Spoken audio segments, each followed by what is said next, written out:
President Trump's friend and political consultant Roger Stone appears to be heading to federal prison. Today, a judge sentenced him to 3 years and 4 months in jail for obstructing justice. CBS 2's Dick Brennan in studio now with the president's reaction. Dick?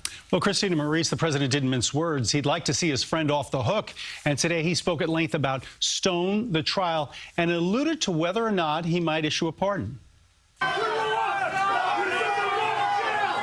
Roger Stone left court and said nothing after being sentenced to just over 3 years in prison for obstruction, witness tampering, and lying to Congress.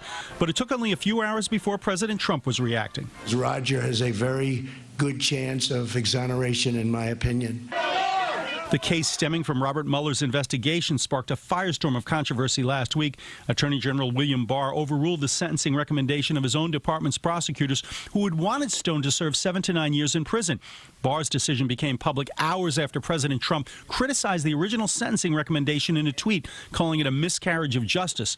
And Stone's attorneys have filed a motion for a new trial, claiming a juror was biased. The forewoman of the jury, the woman who was in charge of the jury, is totally tainted. When you take a look, how can you have a person like this?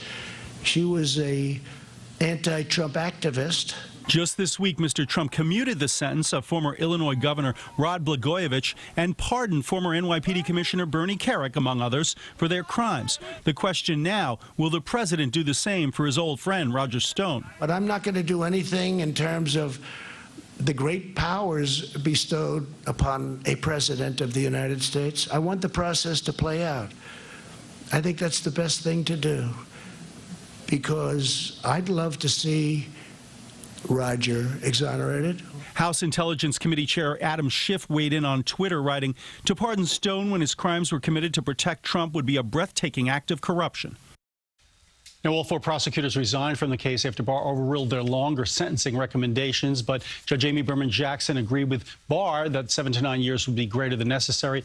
She also said she took Stone's age into consideration. Christine. Okay, Dick, thank you.